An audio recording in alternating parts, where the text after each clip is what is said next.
নমস্কার বন্ধুরা, রান্না করতে এসেছি। দেখো আজকে একটু বেলা করে রান্না করতে এসেছি। যা ঠান্ডা পড়েছে, এই ঠান্ডার মধ্যে না মানে সকালে রান্না করলে দুপুরবেলা আর খাওয়া যাচ্ছে না সেই খাবার। ছেলে বললো, মা একটু বেলা করে রান্না করো, তাহলে খুব ভালো হয়। তাই একটু বেলা করে এসে এখন 12:30 পৌনে 1 বাজে। যাই হোক, কী রান্না করব তোমাদেরকে জানাচ্ছি। কালকে অনেক দিন ধরে ছেলে মাংস খাওয়ার কথা বলছে। আসলে ও তো ছোটো মানুষ, ও তো আর অত কিছু তো বোঝে না, যার জন্য ও হচ্ছে হয়তো বোঝে না যে এই জিনিসটা বললে কি হবে বা এই জিনিসটা চাইলে আমার মার পারবে কি না, এখনও সেটা বোঝে ওঠে না। ওকে যতটা বড় দেখো হয়তো গোপঠোপ হয়ে গেছে, কিন্তু ওর বয়স কিন্তু বেশি না। ওর শরীর স্বাস্থ্যর জন্য ওরকমও হয়ে গেছে। ওর শরীর স্বাস্থ্য ভালো, ওর বাবার মতন, ওর বাবারও শরীর স্বাস্থ্য ছোটোবেলায় ওর মতনই ছিল। যাই হোক, মানে যার জন্য ও ওর বাবার ধারাটাই পেয়েছে, যার জন্য ও এতটা শরীর স্বাস্থ্য অল্প বয়সেই। সেইভাবে বুদ্ধিটা এখন হয়নি। হয়তো অনেকে দেখে হয়তো বলবো তোমার ছেলে অনেক বড়, না অনেক বড় না, বয়স আন্দাজে ওরকম লাগে। যাই হোক, ছেলে কালকে রাতের বেলা বলছে মা মাংস খাবো। আমি বলছি মাংস খাবি, ঠিক আছে দেখছি। দিয়ে এর মধ্যে মা এসছে বাজার থেকে, দাঁড়াও বলছি। মা এসছে বাজার থেকে, বলছে দিদা আমি কালকে আমাকে মাংস খাওয়াবা? তা মা বললো হ্যাঁ খাওয়াবো। দিয়ে মা ওকেই বললো যে তাহলে তুই এক কাজ করিস, বাজারে চলে যাস। যাই হোক, সকালবেলা ও আর বাজারে যায়নি, আমি গেলাম বাজারে। বাজারে যাওয়ার পরে বাজারে গিয়ে মা আবার টাকা দিল। 2 জায়গায় মাংস আর 1 জায়গায় মাছ আনা হয়েছে। 2 জায়গায় মাংস আনার একটাই কারণ হচ্ছে ভাইদের ঘরে একটা মাংস আর আমাদের ঘরে, দেখো আমাদের ঘরে একটা এই যে, আর ভাইদের ঘরে একটা, ভাইদেরকে দিয়ে দিয়েছি, ওটা ভাইয়ের বউ রান্না করবে। আর মাছ আনার কারণ হচ্ছে মা আর হচ্ছে বড় ভাই হচ্ছে খায় না, মুরগির মাংস খায় না। তা মুরগির মাংস খায় না দেখে ওদের জন্য মাংস আনার বদলে, মাংস আনা খায় না দেখে ওরা মাছ খায়, তো ওদের জন্য পাবদা মাছ আনা হয়েছে। তাই ওই ঘরে পাবদা মাছ আর মাংস হবে, আর আমার ঘরে মাংস। তা আমি প্রথমে বলছিলাম শুধু মাংস রান্না করবো।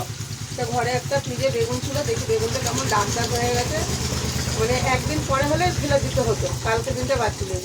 আমি বললাম ফেলে দেবো, যাই হোক তাহলে রান্না করে ফেলি। তা যাই হোক, আমি এই যে ভেজে ফেলেছি। জিনিস ফেলতে খুব কষ্ট। আর এদিকে ধরো প্রেশার কুকারে ভাত করি, তোমরা তো অনেকেই জানো। তো ওই দেখো প্রেশার কুকারে জলও নিয়েছি। আর দেখো চাল আমি ধুয়ে ভালো করে ভিজিয়ে রেখে দিয়েছি। তো সবসময় তোমরা যখন রান্না করবে চাল এইভাবে ভালো করে ধুয়ে না জল দিয়ে ভিজিয়ে রাখবে, গ্যাসটাও কম পড়বে। আর চালের যে পাউডারটা থাকে সেই পাউডারটাও চলে যাবে। আর যেটা হচ্ছে সবথেকে বড় কথা, অনেকেই আমাকে কমেন্ট করেছে যে দিদিভাই তুমি তোমার বাবার বাড়িতে কেন থাকো, দাদাভাই কী করে মারা গেছে, দাদাভাই কী কাজ করতো, আর তোমাকে তোমার ভাইদের কাছ থেকে চেয়ে কেন খেতে হয়। তুমি তোমার ভাইদের উপর, সব ভাইদের উপরের কাছে মানে সবসময় থাকো, ভাইরা তোমাকে দেয়, তারপর তোমার খেতে হয়। কী এমন হয়েছে তোমাদের জীবনে দিদি একটু জানাও, খুব ভালো হয়। দেখো অবশ্যই তোমাদেরকে জানাবো কী হয়েছে, কেন আমি বাবার বাড়িতে থাকি, তোমাদের দাদাভাই কীভাবে মারা গেছে, তোমাদের দাদাভাই কী কাজ করতো, আমাদের কী ছিল। অবশ্যই তোমরা কমেন্টস করেছো, তোমাদের কমেন্টসের উত্তর আমি দেবো।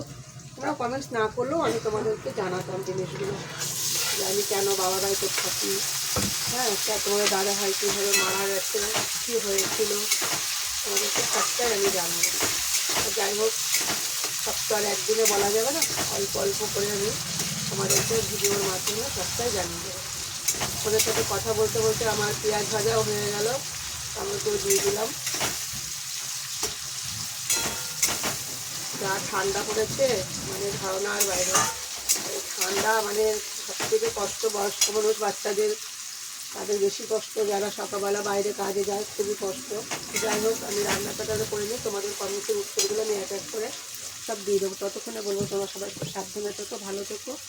আর আমি যে কথাগুলো বলবো আমার মতন এরকম বোকা তোমরা হলো না, তাহলে কিন্তু তোমাদের লাইফটা কিন্তু আমার মতন হয়ে যাবে। আমার জীবনটা কিন্তু আর 5টা মেয়ের মতন না, আর 5টা মেয়ের মতন থেকে পুরোটাই আলাদা।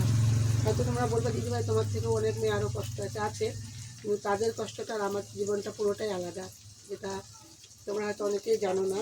মানে পুরোটা একটা আলাদা, মানে গল্প না, একদম সত্য ঘটনা। অবশ্যই তোমাদের সাথে শেয়ার করবো।